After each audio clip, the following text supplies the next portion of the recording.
Sepse të shtunën lajmi i ditës ka qenë zgjedhja dhe rikonfirmimi i zotit Berisha, edhe pse hapas hapi gjatë gjithë ditës updatoheshin të dhënat në të fundit sa i takon mënyrës se si po shkonte ky proces i votimit, pjesëmarrjes së saj. Në fund pati një shtyrje të gjithë procesi nga ora 18 në orën 19, e interpretuar kjo se kishte një pjesëmarrje dhe rikonfirmohet zoti Berisha pas një dilemë për izvërtetës në krye të Partisë Demokratike. Pra 37.300 votues ishin pro zotit Berisha dhe 1.500 të tjerë kundër ose abstenuan. Lajmi mirë apo lajmi keq ky për Partinë Demokratike? Është ajo që pritej, nuk është në një çudi e madhe, gjithë e prisnim që të rikonfirmohej Berisha si kryetari i Partisë Demokratike. E kuptoj që patjetër për shumë njerëz edhe komentues është problem fakti që nuk ka një garë reale të vërtetë dhe të fortë për postin e kryetarit të Partisë Demokratike. Por po ta vendosim në një kontekst më të përgjithshëm, kjo është skena politike në Shqipëri në përgjithësi. Do thënë, hera e fundit që ka pasur një garë politike, nëse zgabohem, për postin e kryetarit të një partie, në Shqipëri ka qenë atëherë kur u zgjodh Edi Rama, kur ishte kundër Fatosnanës në 2005 në 2006 në diçka e tillë, nëse nuk gabohem. Prej asaj kohe nuk kemi patur më garë, jo vetëm për partitë e PS-n edhe PD-n që e kanë tradicionale këtë gjë, PS në fakt as nuk bëhet garë fare, as nuk bëhen zgjedhje, as për largojen, ndërkohë që në fakt edhe në partitë e reja, po të shikoni është e njëjta situatë, nuk është se kemi patur në një garë. Pra duket sikur ka një kulturë politike të caktuar që bën që kryetari i partisë merr pushtet në dorë të jashtëzakonshëm, ja del që ta ruaj këtë lloj pushteti. Dhe problemi kryesor këtu ose problemi në fund është çështja e vetë Partisë Demokratike dhe partive të tjera, por çështja nuk është në fakt në raport me Berishën, çështja është ose pyetja madhore në raport me gjithë ato personalitete në Partinë Demokratike që me sa duket nuk marrin përsipër që të futen në një garë, pavarësisht se mund ta marrin me mend që një pjesë e mirë e tyre e kanë ambicien për të bërë kryetar, por me sa duket kanë ambicien për të bërë kryetar mbas Berishës, jo në këtë moment. Kjo dhe tregon edhe ato që sapo thash më përpara, atë lloj modeli që kemi. Por është modeli shqiptar në tërësi, nuk është diçka. Ne jemi marrë gjithë të ditë me Berishën, por në fakt ky është modeli shqiptar në tërësi, nuk është vetëm çështja e Partisë Demokratike. Dakord, sa i kanë mbajtur premtimet zoti Berisha që pas rikthimit të tij në krye të Partisë Demokratike, foli për hapjen e garës, foli për primaret, po ashtu kishte premtuar që nëse nuk do të fitonte zgjedhjet, nuk do të rizgjidhej dhe nuk do të kishte të drejtë rikonkurimi për në krye të kësaj force politike dhe shumë premtime të tjera. Cilën plotësoi nga këto premtime që bëri?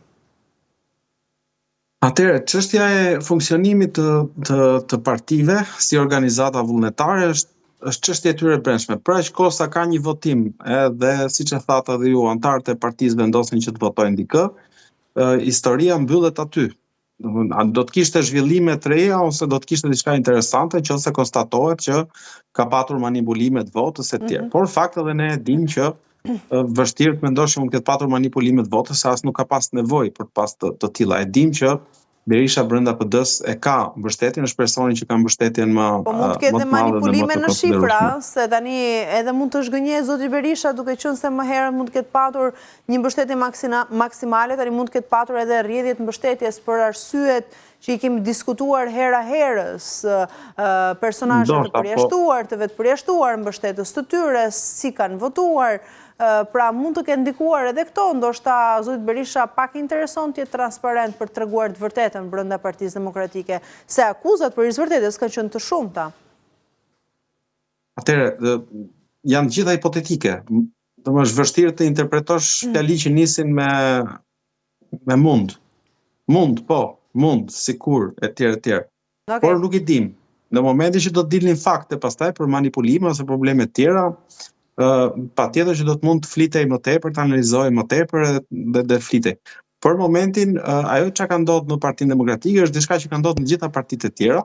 Natyrisht nuk është imazhi më i mirë i një partie politike, edhe unë personalisht do doja që në të gjitha partitë, jo vetëm Partitë Demokratike, të kishte gara, të kishte konkurrencë të fortë, përfshirë për postin e kryetarit, njësoj siç ndodh nëpër partitë europiane, franceze, gjermane, angleze etj. Por nuk e kemi këtë lloj tradite, nuk ndodh kështu. Pozicioni i kryetarit është goxha i konsoliduar, me sa duket edhe vetë kryetari pastaj e del që ta konsolidojë edhe më tepër, dhe kjo është situata. Pastaj pjesa se çfarë mund të ketë ndodhur, këtu është vështirë që ta komentosh. Dekord.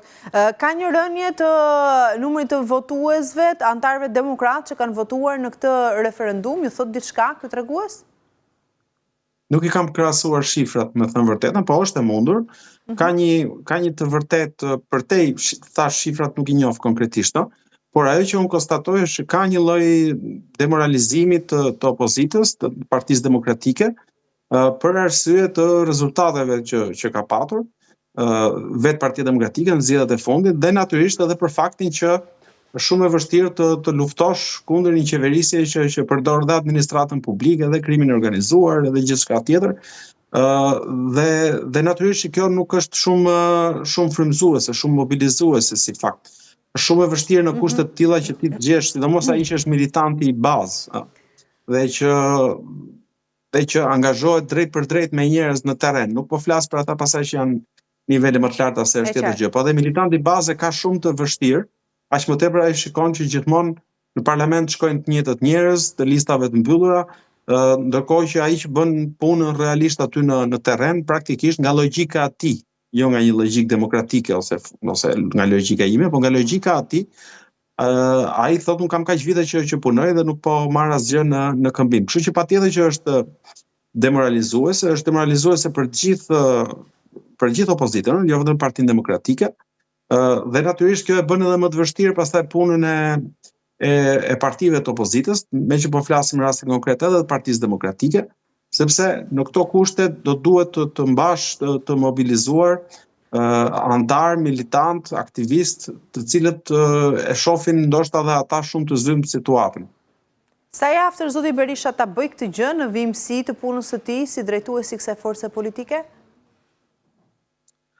Nuk e di, natyrisht që është në një moshë të madhe, po themi këto faktorët që janë më problematik, nga ana tjetër ndoshta ka plot brenda Partisë Demokratike njerëz e tregojnë ato votat që përmendët ju, ose lëvizja e Salianit, pastaj që tregojnë që ka një lloj zhgënjimi dhe padurimi ose mosbesimi, ashtu siç ka dhe plot vota që tregojnë pastaj mbështetjen, dhe edhe pa ato numrin e dim që Berisha ka mbështetjen më të madhe në PD, krahasim me çdo kandidat tjetër potencial, por nga ana tjetër, fakt për t'i thënë të gjitha gjërat, pastaj Berisha ja ka dalë edhe më përpara që të dalë nga situata të vështira. Ajo e 2005-s ishte një rikthim i tij. Nga ana tjetër pastaj shikojmë që edhe ato gjëra që janë, ato elementë që janë problematike në ditët e sotme, sidomos në raport me ndërkombëtarët, ka një shpresë brenda